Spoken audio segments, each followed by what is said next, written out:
Okay. Well, I would like to welcome everybody to the new Recycling and Organics Recycling Services Rollout presentation. This is presented by Riverside County Department of Waste Resources and Riverside County Department of Environmental Health and our franchise waste hauler. And who we have today is Burrtec Waste Industries. So our speakers today are Sandi Salas with Riverside County Department of Environmental Health and Clara Vera with Burrtec. So I'll go ahead and get started.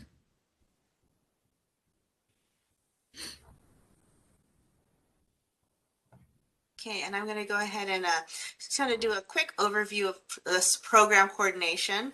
So sort of a three-pronged approach with Department of Environmental Health overseeing ordinances, contracts, rates, and waivers. Burrtec with bin, cart delivery, residential services, commercial services, contamination inspection, and with Riverside County Department of Waste Resources with education, workshops, online media, and monitoring of compliance. And so I'd like to introduce Sandi Salas to go over some of these regulations. Thanks, Olivia. So yes, today we're going to go over a couple of different new, well, not so new, but I guess new to rolling out the service for some regulations that came into effect for our state. And the first one is having to do with mandatory commercial recycling. So this was effective actually July 1st, 2012.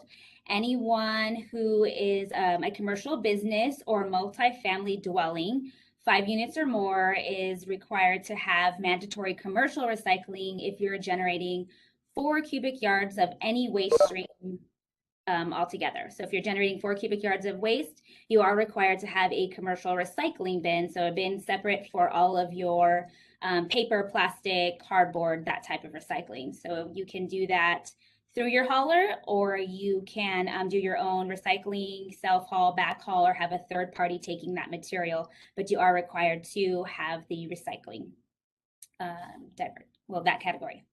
Next slide. The second law that came into effect is now also going to require a third bin, so mandatory commercial organic recycling. And this passed in 2016. And throughout the years, the definition of who qualified in that threshold has changed a bit. And it's currently anyone who is generating 2 cubic yards or more of this organic waste stream, you're required to have the bin for. So again, commercial businesses or multifamily dwellings of 5 units or more, you're going to have a third bin for the organic material to go into. That could be green waste, yard trimmings, tree leaves, and also includes now food waste as well.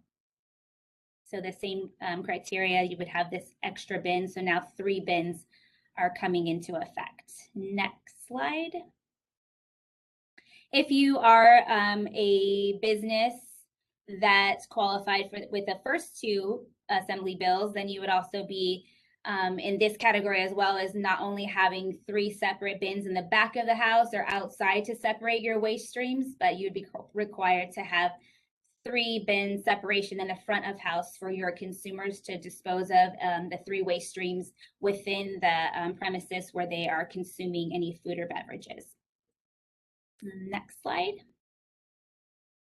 This slide just kind of gives an overall picture of the timeline that we're looking at to comply with some of the state regulations that have come into effect over the last few years. And the ones we mentioned already, we're talking about commercial businesses and multifamily dwellings.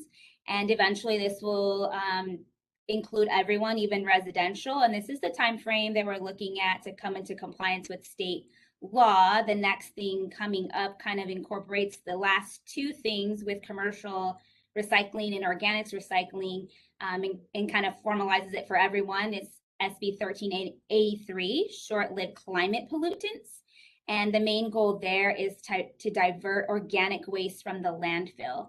The landfill is one of the biggest sources of methane production in our atmosphere. And in order to reduce that, we want to send less of the organic material that breaks down, decomposes, and produces methane there. So by sending it to, you know, to be recycled or to be processed in a different form, that would prevent that from going to the landfill. So the goal is to reduce our organic waste disposal by 50% in 2020, and then 75% 2025. So we would want to be working towards a 2025 goal now.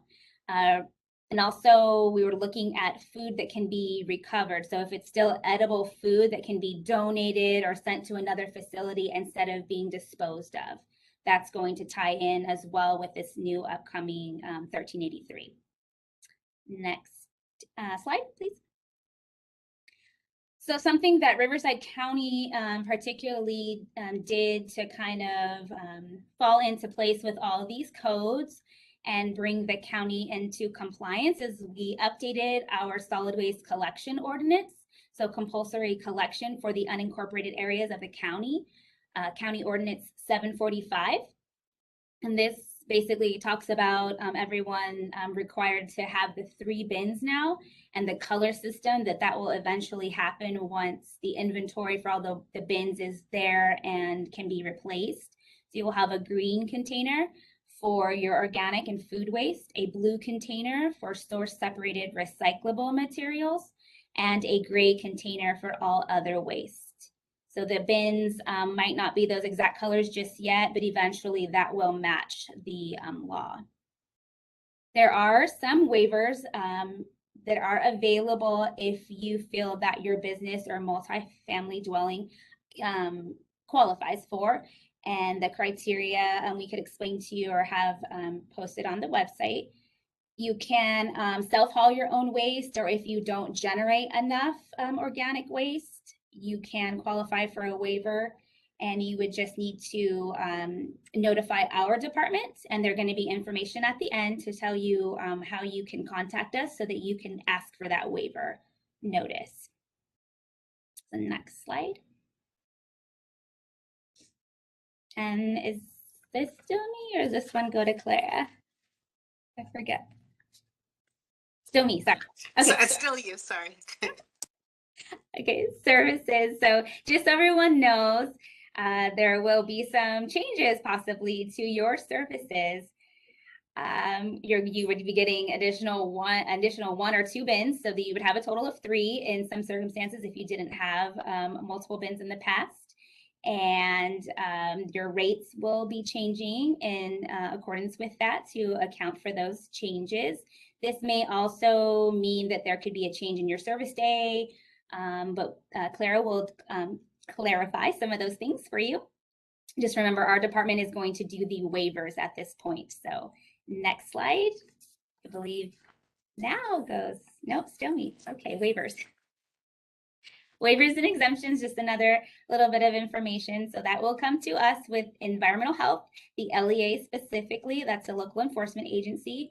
And those are the 3 types of waivers that are available if you qualify. If you're going to self-haul all 3 waste streams, if you're going to, if you don't generate enough organic material, you can fill out an application for a waiver, or if you don't have enough physical space to add an additional bin, then you can apply for a waiver. We'll be reviewing those and working with your hauler directly to determine if a site assessment is needed, or if we need to have some receipts or proof of you taking waste to other locations. We will work that all out and let you know once that application has been turned in. Next slide, I'll turn it over to Clara. Okay, thank you, Sandi. Thank you everyone for joining the call, or if you're joining post the call, thanks for logging on and taking advantage of all of these wonderful resources and guides and additional items that are provided to you so that you can embrace SB 1383, 1826, and AB 341. We know it's a lot of information. Luckily, you're in good hands, and there's a lot of resources and different mechanisms for everyone to be compliant and ultimately embrace the program and be an environmental steward for all of our unincorporated areas of Riverside County. So as Sandi did mention, we are in partnership with the county and there is some newly established rates. We do have multiple unincorporated areas out throughout the Coachella Valley that have some variable rates in them. So please reach out to us, call our customer service number, and when you're setting up service, we'll ensure that you you have the right bundled rate for the right community that you live, work, or play in. And so our bundled rates, what you're looking at here is a standard bundled rate. It's our entry bundled service, so that you can be compliant and that you can divert your materials properly to the facility or the landfill or Coachella Valley composting for our specific areas. And so just briefly, our bundled rate starts with a 2, 3, 4, or 6 cubic yard trash bin, and then you receive a 96-gallon recycling cart, and then you also receive our entry level bundled rate, which is the 35-gallon organic cart. And so those are all included in one rate. And there is opportunities if your business is producing more waste or more organics, or you're an avid recycler. So this is just the standard rate. We thought we would start here with information. It is a lot to take in, but again, we welcome everybody to call in and to inquire.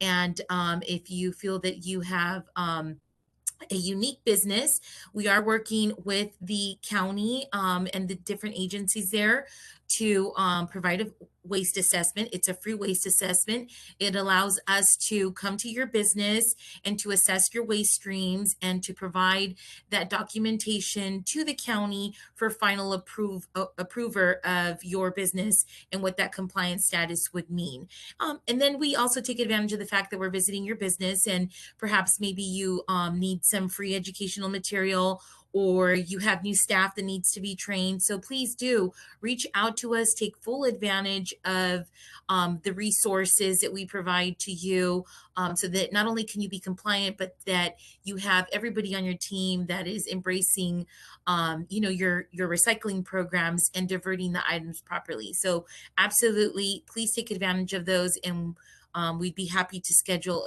a waste assessment. So when you call in to customer service, let them know that you received the letter and that you want to become compliant and that you're requesting your free waste assessment, and have your address handy or your account number, and we'll get you set up. A member of the team will come out and visit you and gain all of the information, access your business for those assessments, take some pictures or get some receipts, and go from there. So that's pretty much our entry to the rates and how we're looking at, providing that level of service where we're identifying your business and making sure that you have the right program. If you're a new business, we're rolling out this program, and this is the entry level program. So next slide. I think I have 2. Absolutely. If you're a new business, you probably have already called, and we're already introducing the bundled rate program to you. And as Sandi mentioned, if you have a unique type of business, or you're an avid recycler, or you like to visit one of our transfer facilities, please let us know. We'll come out and do a waste assessment, provide that information to the county for further and final approval of the recommendation. And so the new rates did take effect July 1st. September 2021. Here we are today, and we're recording this video, or if you're here live, thanks for joining us. We know that it's a lot of information. We know that it's a lot of new information, and we're here to assist you. We are looking to do a late fall for commercial rollout services, and absolutely 100% working very closely with the county, providing lots of educational opportunities prior to rolling out that residential cart distribution in 2022. That's it for me. And so thank you so much, Clara, and I'd like to bring back Sandi to sort of wrap this all up. Okay, thank you. So just to kind of recap everything, this is something that the was now state mandated that we do have for your type of businesses, commercial recycling and also commercial organic recycling. And then we're working towards the goal of getting everyone compliant with the short-lived climate pollutants. So our goal and area of concern would be focusing on some of the food waste and organic material, diverting it from the landfill, recovering any food that can still be used, donated, or transferred someplace else so that it's not wasted. So we want to, number one, waste less, and then divert the waste that we do have so that we're not generating so much methane in the landfills. So as we move along in that timeline, there is going to be more information to come, education, and then, notices if somebody hasn't yet complied with the new code sections, and then what we will do moving forward to get someone to be in compliance. Next slide.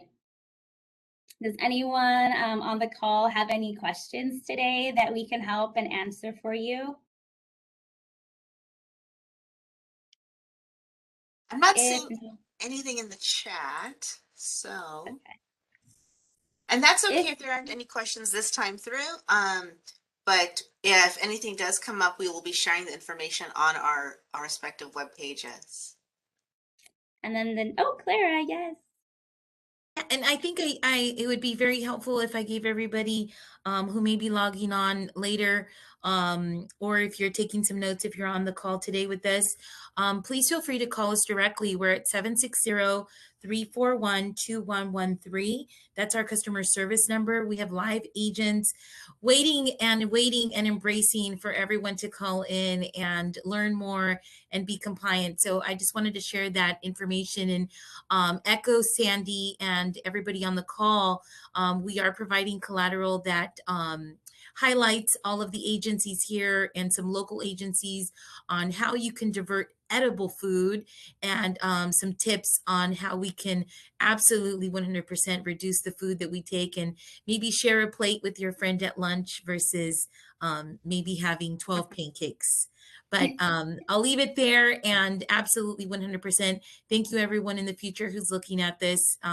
We're very happy to join with the county, and happy to provide any outreach that you may need at any time. Thank you so much. And just sort of rounding it out, as Clara mentioned, some resources here.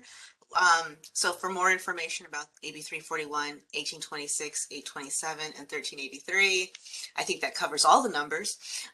We have all the the links here, links to the ordinance, county resources for business recycling, services that we provide with environmental health, solid waste, and then of course, food donations and programs like that. Again, contacting waivers with contacting for a waiver with Riverside County Department of Environmental Health. So I want to thank everybody for participating today. And if you have any questions, please feel free to reach out to any one of these departments, and we'd be happy to field those calls. And thank you so much, Sandi Salas and Clara Vera, for joining us today. Thanks, Olivia. I just want to make one quick last comment, if we could. If anyone does contact our department for a waiver or questions, you can call the office number, but the email that was listed, the lea@rivco.org, is probably the best way. And if you could include like your name on an account, an address, and specifically if you are wanting to look into a waiver, or if maybe there is a discrepancy that you want us to clear up, it's always best to give us the name that's on the account, who your hauler is, and your service address, so that we can find out what's going on and help you get that cleared up. Perfect. And you know what? We'll make that notation on the website when we put the recordings up. Okay. Thank you. I'm just started coming up, so thought I'd good information. You know what? It's not a race. It's a marathon. So that's right. All right, everyone. Have a wonderful day, and thank you so much. Thank you, everyone. Recycle right. Bye. Thanks. Bye.